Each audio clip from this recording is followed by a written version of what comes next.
Hello students, welcome to Vivekananda agriculture academy. आज हम लोग देखेंगे बीएचयू एंट्रेंस एग्ज़ाम के बारे में कुछ अपडेट।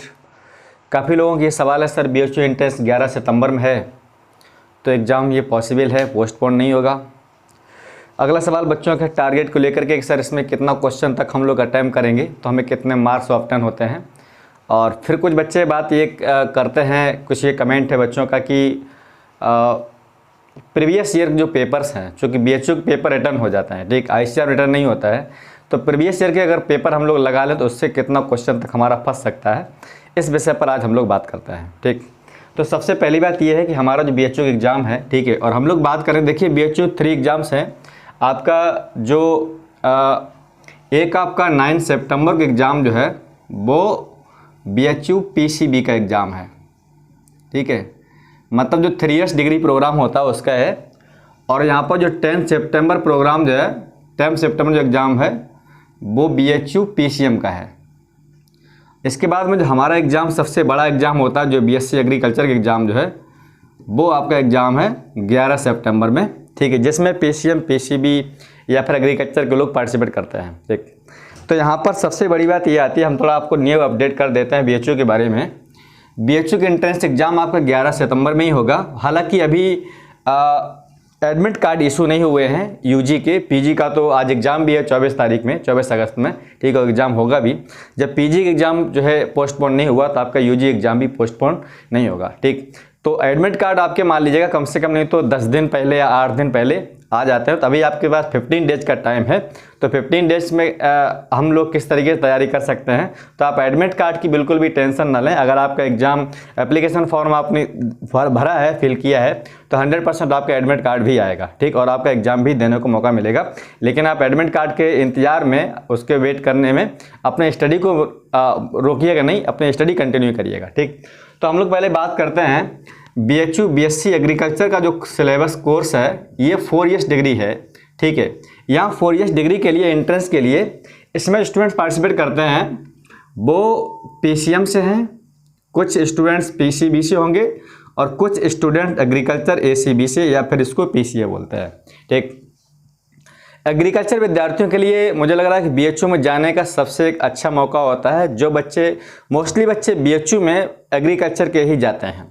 ठीक, अब वहाँ पर अभी हाल ही में जो यूपी कैट का एग्ज़ाम हुआ था, उत्तर प्रदेश में एग्ज़ाम होता है यूपी कैटेट, वहाँ पर एग्रीकल्चर के विद्यार्थियों की बड़ी समस्या हुई है इस बार कि उनका सिलेबस कुछ आउट आया था, तो बेचारे 80-90 क्वेश्चन ही कर पाए, इससे ज़्यादा क्वेश्चन नहीं कर पाए हैं। हालांकि यहाँ पर कई सारी चीज़ों में अब बच्चे परेशान भी हैं, ये किया जाए वो किया जाए। कई बार बच्चों ने मेरे पास भी कॉल किया, सर इसमें आप सपोर्ट करिए। तो मैं आपसे पहले, देखिए सपोर्ट हम सभी करते हैं, इसमें कोई विरोध करने की बात नहीं है, ये आपके हित की बात है, हम बिल्कुल पूरा सपोर्ट करते हैं। लेकिन मैंने ये कहा लोगों से कि अभी आपका जो एग्ज़ाम है, पहले आप एग्ज़ाम पर फोकस कीजिए। हो सकता है दूसरों की पॉलिटिक्स में आकर के आप अपना करियर दांव पर लगा दें, ये फिर आपको ही पछताना पड़ेगा। ठीक है, आप पीएचयू एग्ज़ाम दीजिए, आईसीआर एग्ज़ाम दीजिए, इसके बाद जो भी आप काम करना है वो आप काम कीजिए। ये बात केवल यूपी के विद्यार्थियों के लिए थी जो बच्चे एग्रीकल्चर के हैं। ठीक, क्योंकि अभी आप पास बीएचयू में जाने का सबसे अच्छा मौका है, 15 दिन का टाइम है। वैसे भी आपका यूपी कैटेट में इस बार कुछ नहीं होगा, ना एग्ज़ाम दोबारा होगा, ना ही उसमें कोई भी आपका जो है सुधार होगा। तो अगर आपका यूपी कैटेट सिलेक्शन ना हुआ और बीएचयू में ना हुआ तो आपका पूरा साल चला जाएगा।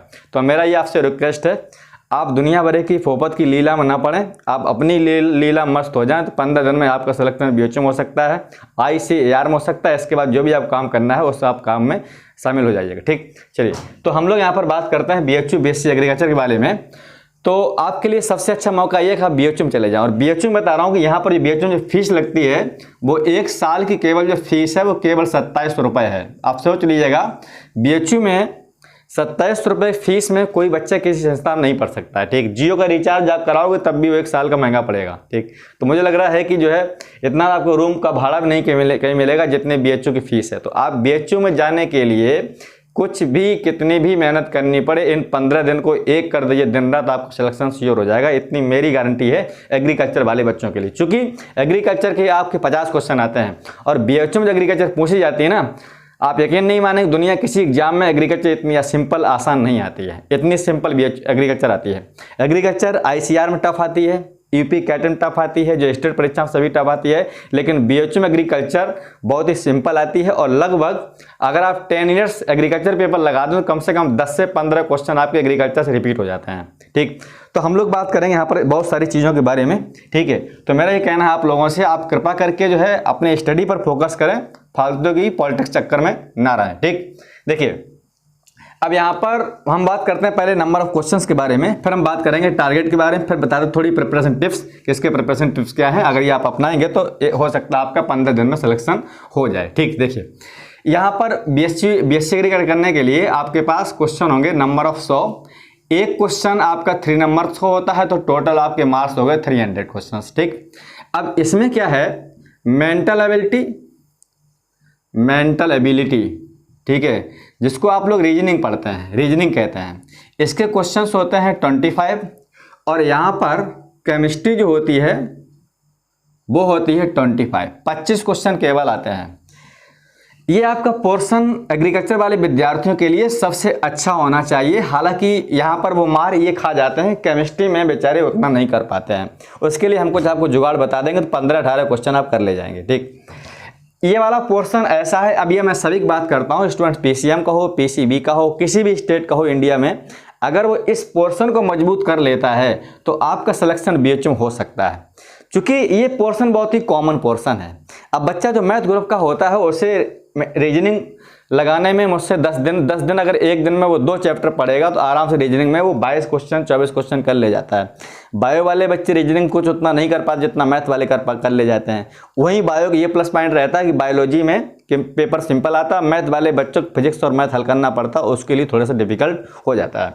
तो यहाँ पर ये पोर्शन आप सभी के लिए बहुत इंपॉर्टेंट पोर्शन है, और ये कॉमन पोर्शन, ये हर बच्चे को लगभग करना होगा, ये कॉमन है इतना। ठीक, अब यहाँ पर बात आती है, अगर स्टूडेंट्स हमारा एग्रीकल्चर का है, एग्रीकल्चर का, तो एग्रीकल्चर में 50 क्वेश्चंस आते हैं। एग्रीकल्चर वाला विद्यार्थी 50 क्वेश्चन में से कितना भी कमजोर बच्चा होगा 45 प्लस क्वेश्चन करके आ जाता है, और 45 क्वेश्चन करने में मुश्किल में 5 से 10 मिनट लगते हैं, इतना सिंपल क्वेश्चन आता है।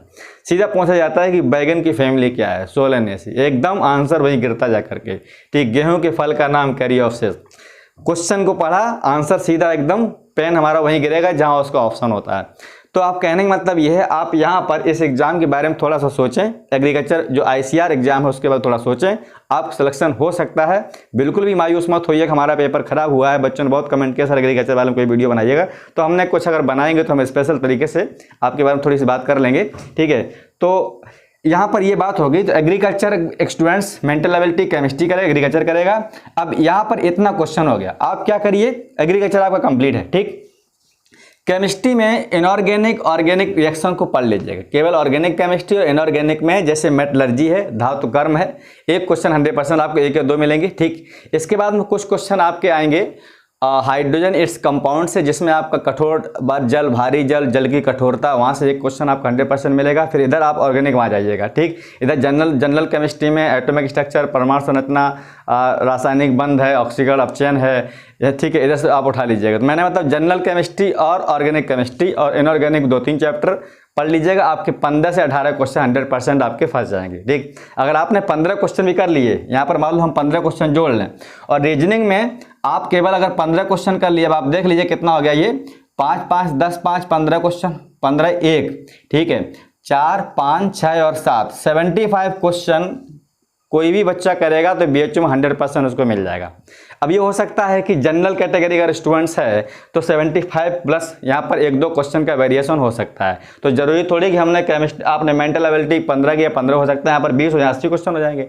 तो कहने का मतलब हमारा तात्पर्य ये है कि आप लोग इस एग्जाम पर केवल फोकस करें और कुछ ना करें, केवल 15 दिन के लिए आपका सिलेक्शन यहाँ पर हो सकता है, घर की गरीबी दूर हो सकती है अगर आप बीएचयू में चले जाएंगे तो। सबसे मिनिमम फीस है, सबसे अच्छा प्लेसमेंट है, तो इसमें हम जाने के लिए कुछ भी कर सकते हैं। ठीक, अब यहाँ पर हम बात करते हैं पीसीबी स्टूडेंट्स के लिए। अगर स्टूडेंट्स बायो ग्रुप का है तो पीसीबी के लिए मेंटल एबिलिटी केमिस्ट्री कॉमन होगी।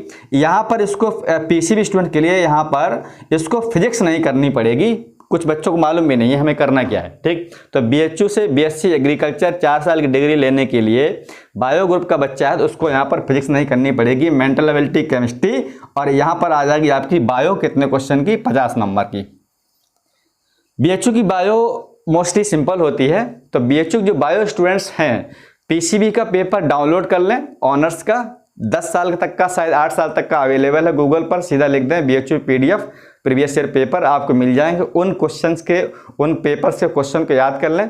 तो लगभग आप ये मान लीजिएगा, मैं ये मानता हूँ अगर आप प्रीवियस ईयर के पेपर लगा लें तो प्रीवियस ईयर के पेपर से लगभग मुझे लग रहा है कि आपको 10 से 15 क्वेश्चन रिपीट हो जाता है। 10 से 15 क्वेश्चन, 10 क्वेश्चन से 15 क्वेश्चन रिपीट होना बहुत बड़ी बात होती है। कुछ बच्चे क्या करते हैं, केवल पेपर को याद करे रहते हैं, पूरा दिन वही लिए रहते हैं, उसी में रटे रहते हैं, हाँ यही आएगा यही आएगा यही आएगा। ऐसा को नहीं होता है, ये कंपटीशन है, इंटर बोर्ड नहीं है। ठीक, क्वेश्चन का ढंग देखिए, वो कहाँ से लिया गया है, किस टॉपिक से लिया गया, हमारा वो टॉपिक कंप्लीट है कि नहीं है, अब टॉपिक जो बचा हम उसको पढ़ें। ये कंपटीशन पढ़ने का एक तरीका होता है। तो कंपटीशन जीतने का तरीका उन्हीं लोगों का आता है जो बहुत ही मेहनत करते हैं, ईमानदार होते हैं और लगातार लगे रहते हैं। ठीक, तो आपको लगातार लगे रहना है। तो अगर 10-15 क्वेश्चन रिपीट हो गए तो ये क्वेश्चन किसी कीमत आप गलत नहीं, ये पर सब्जेक्ट से हैं। मेंटल एबिलिटी हो सकता है लगा लें, कम से कम 10 क्वेश्चन मेंटल एबिलिटी से आपके मिल सकते हैं। एग्रीकल्चर में कम से कम आपके 20 क्वेश्चन मिल सकते हैं। केमिस्ट्री से 5-6-10 क्वेश्चन मिल सकते हैं। अब यहाँ पर जो स्टूडेंट्स थोड़ा ठीक ठाक है पढ़ने में, मान लो पीसीबी का बच्चा है तो वो पीसीबी का डाउनलोड कर ले, पीसीएम का डाउनलोड कर ले, मोस्टली अवेलेबल है, चूंकि पेपर रिटर्न होता तो मिल जाता आपको। तो आप वहाँ से क्वेश्चन को लगा सकते हैं प्रीवियस ईयर पेपर कैसे पूछे गए थे। ठीक, किसका क्वेश्चन पूछने का ढंग क्या है, 2 पेपर से पता चल जाता है कि इसका पेपर पूछने का ढंग क्या है, हमें कैसे पढ़ना चाहिए। तो यहाँ पर हम लोग बात हुई किसकी, पीसीबी के बारे में। ठीक, अगर स्टूडेंट्स मैथ ग्रुप का है पीसीएम का, तो इस बेचारे को यहाँ पर फिजिक्स भी करनी पड़ेगी 25 क्वेश्चन, और यहाँ पर इसको मैथ भी करना पड़ेगा 25 क्वेश्चन। हमारे यहाँ जो बच्चा गया था एक सत्यपाल मौर्य, जिसकी 2nd रैंक थी 2017 के उसमें एग्जाम में, उसने फिजिक्स और मैथ ही सॉल्व की थी। बड़ा बढ़िया पढ़ने बच्चा था। उसकी केमिस्ट्री में 25 में 24 क्वेश्चन सही थे। आप समझ लीजिएगा कितना तेज होगा वो। ठीक, तो आप डरे नहीं। यहाँ पर आप जो है इसमें आपको महारत हासिल होती है। इसमें आप 50 में आराम से 45 क्वेश्चन कर ले जाएंगे।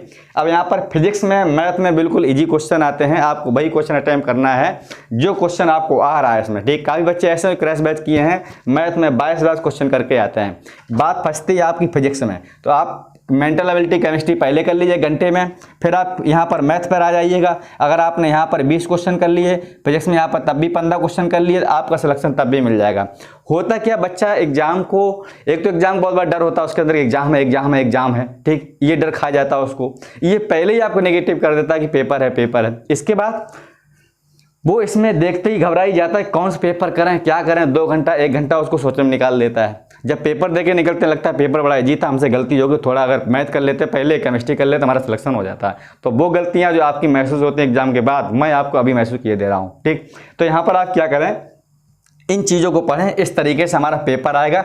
ठीक है, और यहाँ पर नेगेटिव मार्किंग होती है एक क्वेश्चन पर -1। तो देखो एक क्वेश्चन आप गलत करेंगे तो -1 तो ये कटेगा, प्लस एक क्वेश्चन भी जाएगा। तो एक क्वेश्चन कितने का, 3 नंबर, तो यहाँ पर हो जाएगा -3। तो टोटल एक क्वेश्चन गलत करने पर आपके एक क्वेश्चन पर 4 नंबर काटे जाएंगे। बच्चे नेगेटिव मार्किंग समझ नहीं पाते नेगेटिव मार्किंग मतलब क्या होता है। ठीक है, तो ध्यान रहे, जैसे मैंने अभी आईसीआर वाले में बताया था, वहाँ पर -1 की नेगेटिव मार्किंग होती है। एक क्वेश्चन 4 नंबर का होता है तो 5 नंबर कटेंगे। बच्चा कमेंट किया कि सर आपने गलत बताया, आपको मैथ ही नहीं आता। हमने कहा भैया मैथ ही नहीं आता है। तो कह रहा है कि सर उसमें -1 की है तो 4 में से 1 गया तो 3 क्वेश्चन मिलेगा, तो 4 उसमें जो है अगर कटेगा तो 3, तो 1 तब भी मिलेगा। तो ऐसी सोच होती है लोगों की, तो उनको मैं कैसे समझाऊं। ठीक है, तो मेरी कहना है, जब भी नेगेटिव मार्किंग 1 नंबर की होती है तो 3 पर 1 नेगेटिव, इसका मतलब 1 नंबर क्वेश्चन, ये आपका -1 एक क्वेश्चन ले जाता साथ में। तो आप याद रखिएगा, नेगेटिव मार्किंग आप बिल्कुल भी मत करिएगा, तुक्का मत लगाइए। जितना क्वेश्चन आपको आता है आपको उतना क्वेश्चन करिएगा। हम लोग यहाँ पर बात करते हैं टारगेट बेस को लेकर के। ठीक है, देखिए टारगेट बेस लेकर के यहाँ पर क्या है, कितना आपको टारगेट करना पड़ेगा, उसके बाद हम थोड़ी सी बात कर लेते हैं। ठीक है, चलिए देखिए यहाँ पर टारगेट बेस हमारा ये है एग्जाम को लेकर के।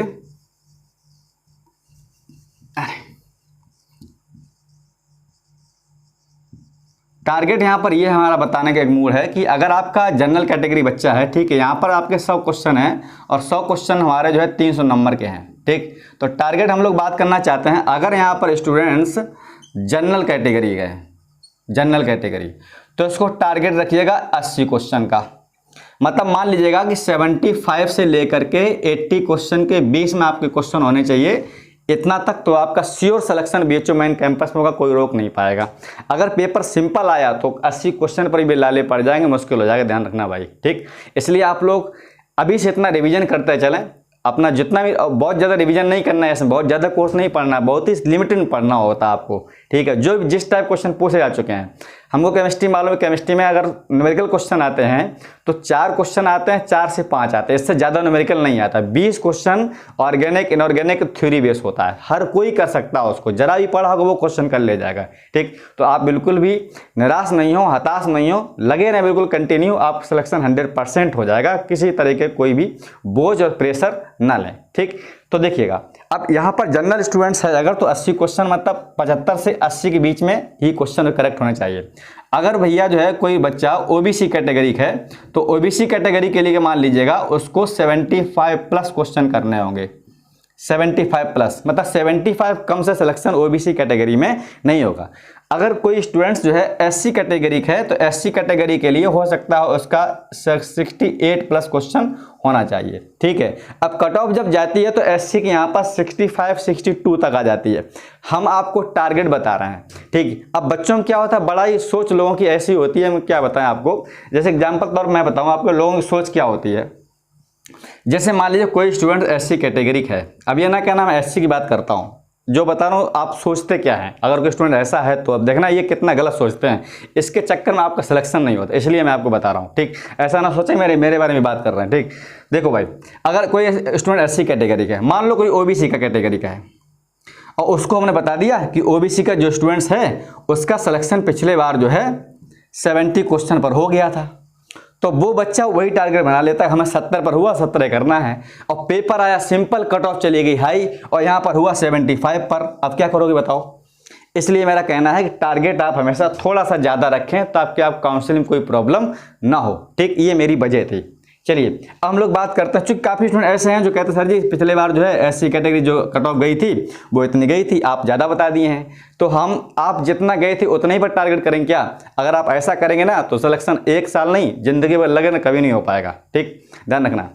तो यहाँ पर अगर हम बात करें एसटी कैटेगरी की, तो यहाँ पर उसको जो है करीब 65 मान लीजिएगा, इतना टारगेट करना, सिलेक्शन तो आपका 60 क्वेश्चन पर भी हो जाता है, ठीक। तो याद रखें ये कॉमन सा टारगेट था जिस हमें टारगेट लेकर को तैयारी करनी। अब आप समझ लीजिएगा, अब आप पेपर को सॉल्व कर सकते हैं प्रीवियस ईयर के कितने क्वेश्चन हो पा रहे हैं, ठीक।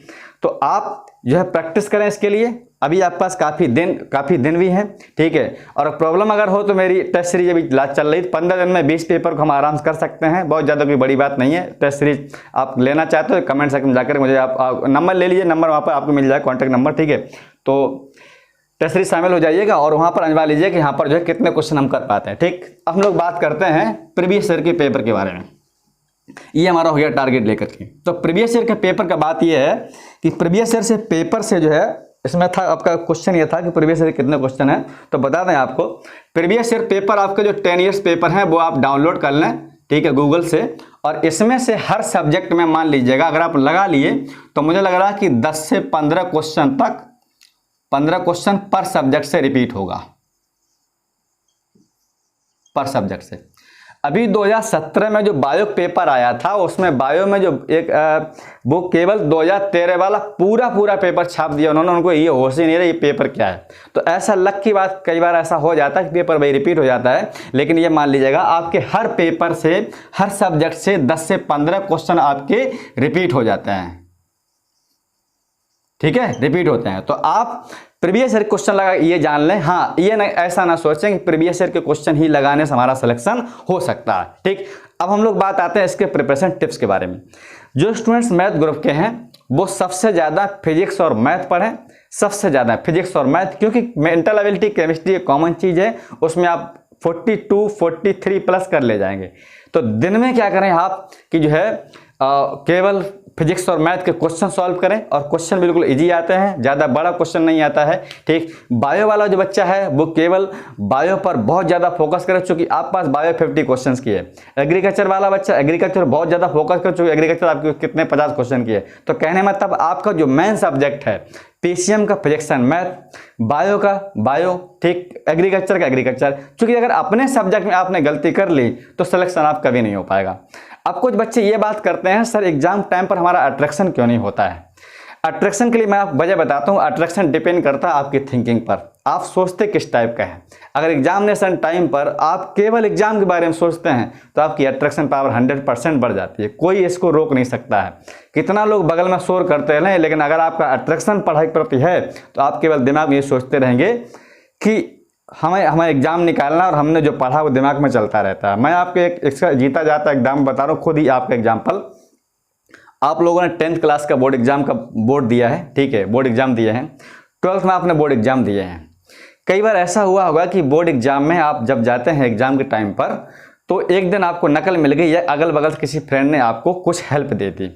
मान लिया फिजिक्स का पेपर है, फिजिक्स उसने हेल्प दे दी, आपको अगले दिन फिर हेल्प मिल गई, आपको 2 पेपर में हेल्प मिल गई, तीसरे पेपर में कोई हेल्प नहीं मिली। आपको उस समय बहुत बड़ा धक्का लगता है, और जब तीसरे दिन आपको नहीं हेल्प मिलती है तो अगले दिन वाला पेपर आपका अच्छा होता है। चूँकि हम ये जान जाते हैं कि हमें अब हेल्प मिलने वाली नहीं है, हम केवल मेहनत करेंगे तो सिलेक्शन पा सकते हैं। हम लोग बात करें थोड़ी एक घटना और के बारे में। जब भी आपका बोर्ड एग्जाम होता है, आपने देखा होगा, मान लीजिए बोर्ड एग्जाम मार्च में होता है, ठीक, और यहाँ पर डेट दिया रहता है कि मान लो हमारी 11 मार्च है, और 11 मार्च में फिजिक्स का पेपर है, और यहाँ पर जो है 13 मार्च में हमारा है केमिस्ट्री का पेपर है, ठीक। अब देखिएगा इसका क्या सिद्धांत है बच्चों, कितना अट्रैक्शन बढ़ता है तेज, आप खुद समझ जाएंगे कि इस टाइम अट्रैक्शन क्यों नहीं हो रहा, हमारी वजह क्या है। जब आपका 11 पेपर फिजिक्स का खत्म होता है, सेकंड पेपर, और यहाँ पर 13 केमिस्ट्री पेपर स्टार्ट हो जाता है, आपके पेपर यहाँ पर 13 को बोर्ड पेपर होना है, ठीक। अब यहाँ पर एक 11 की रात बची, एक 12 का दिन बचा, 2 रातें 1 दिन बचता है। आप उन दिनों में इस पूरी केमिस्ट्री का कैसे रिवीजन कर ले जाते हैं, आप सोचिए। कुछ चैप्टर ऐसे होते हैं कि हम वो पढ़े नहीं है, लेकिन रात भर में इतना अट्रैक्शन हो जाता है कि हम उन चैप्टर को पढ़ करके छोड़ते हैं। हम उसका टाइम बनाते हैं शाम को, आज हम सुबह 3 बजे उठेंगे तो ऑर्गेनिक खत्म कर देंगे, सुबह उठेंगे तो हम फिजिकल खत्म कर देंगे, शाम तक ये खत्म करके पूरा खत्म कर देंगे। और वो चीज़ होती भी है, उसको फॉलो भी करते हैं, और 100% रिवीजन भी कर ले जाते हैं। एग्जाम जब जाते हैं देने के लिए, तब भी हम टाइम को डिवाइड कर देते हैं कि हमारा मान लीजिए टाइम जो है वो 2 बजे से है, ठीक है, अब शायद 2:30 बजे से होता है, तो हम लोग मान लिया कि हमारा टाइम जो है वो 2:30 बजे से लेकर के और यहाँ पर 5:30 बजे तक का है टाइम। तो हम क्या करेंगे, यहाँ जो है 5 बजे तक का टाइम है, तो हम क्या करेंगे, इतना जो 2:30 बजे का टाइम है, हम घर से निकलेंगे 12 बजे, ठीक। तो सोच लेते हैं कि घर से हम जो है वो 12 बजे निकले हैं, तो 12 से लेकर के 2 बजे तक विद्यालय पहुंच जाएंगे। मान लो उसका ट्रैफिक के तो 2 घंटे बच्चे पहले निकल लेते हैं। ये जो 2 घंटे टाइम ट्रैफिक वाला है, स्टूडेंट उस समय भी पढ़ता चला जाता है, और जितना पढ़ता जाता है उसको सब याद होता चला जाता है। और अगर क्वेश्चन आ जाए और जो रास्ते में पढ़ा वो उसने एग्जाम में आ जाए, तो वो क्वेश्चन स्टूडेंट पूरा करके आता है। देखिए उस टाइम का अट्रैक्शन क्या होता है। इस टाइम अट्रैक्शन है तो क्यों नहीं है, क्योंकि हम सोचते नहीं हैं। और जब हमारा 11 सितंबर आने से पहले 2 दिन बचेगा तो हमारा इतना ज़बरदस्त अट्रैक्शन हो जाएगा, हम जो पढ़ेंगे सब याद होता चला जाएगा। और हम घर में कुछ भी कितना कोई काम करता रहे, हम बगल में पढ़ रहे हैं तो पढ़ते रहते हैं, मम्मी पापा बगल में निकल रहे हैं, बात कर रहे हैं, कोई पोंछा लगा रहा, काम कर रहा, उससे कोई मतलब नहीं होता। लेकिन हम क्या करते हैं, नहीं ये देखते हैं हमें ये चीज़ पढ़नी है, कल हमारा एग्जाम है।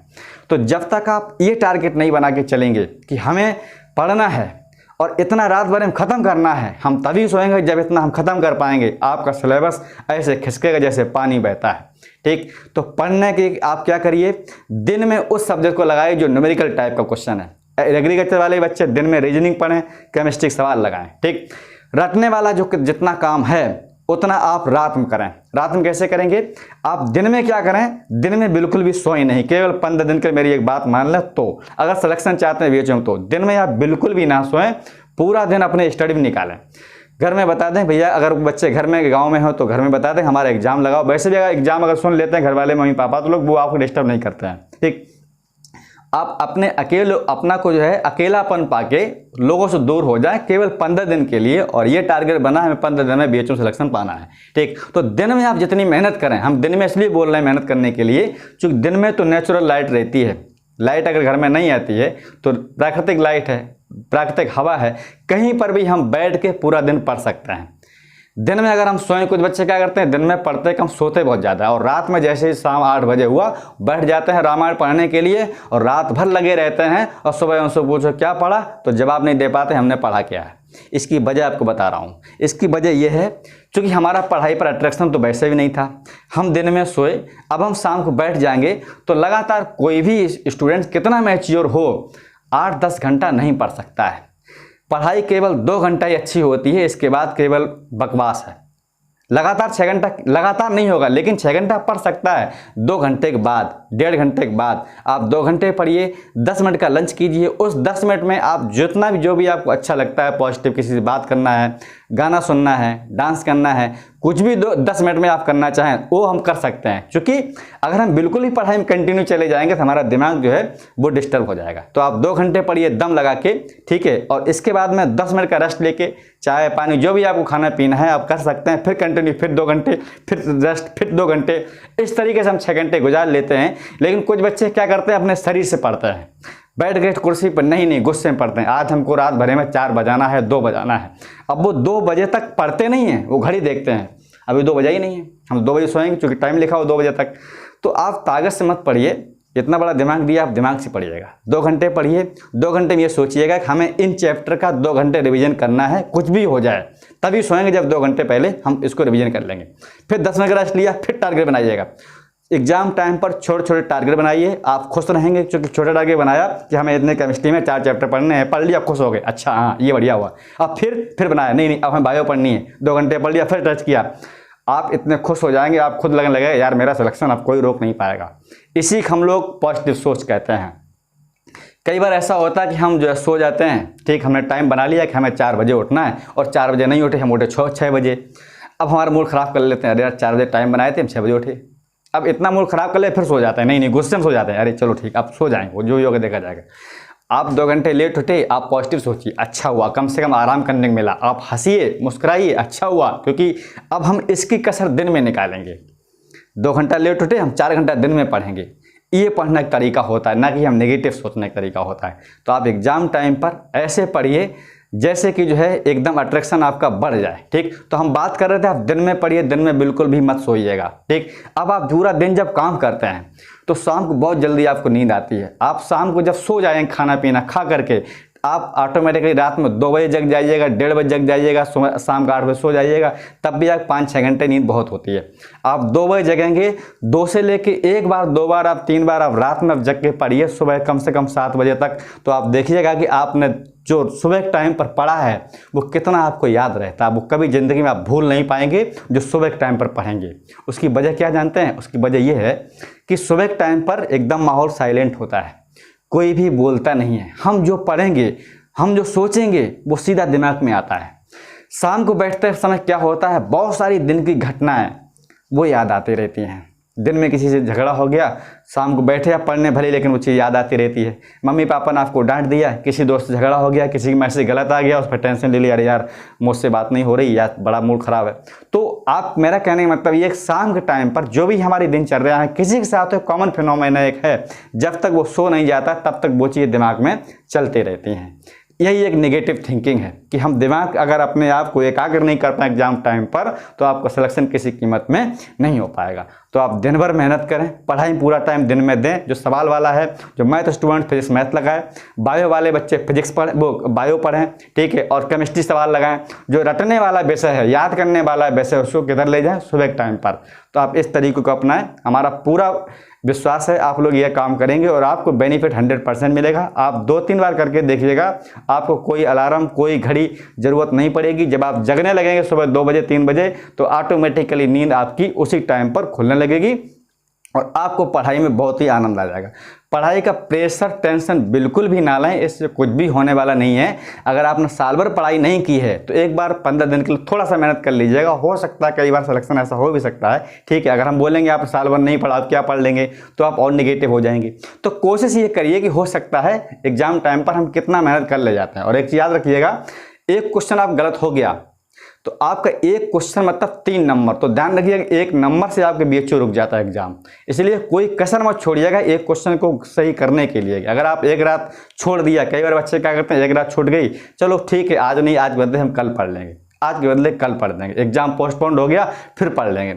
यही आदत अगर बनी रहेगी, जिंदगी भर आप लगे रहना, आप सफल कभी नहीं हो पाएंगे, किसी क्षेत्र में सफल नहीं हो पाएंगे। ठीक, क्योंकि हमें सफल होने के लिए कैसा भी काम हो अपने आप से जो हम वादा करेंगे हमें निभाना पड़ेगा, और जब अपने आप से यह वादा नहीं निभा पाएंगे तो सफलता कहीं आपको हाथ नहीं लगेगी।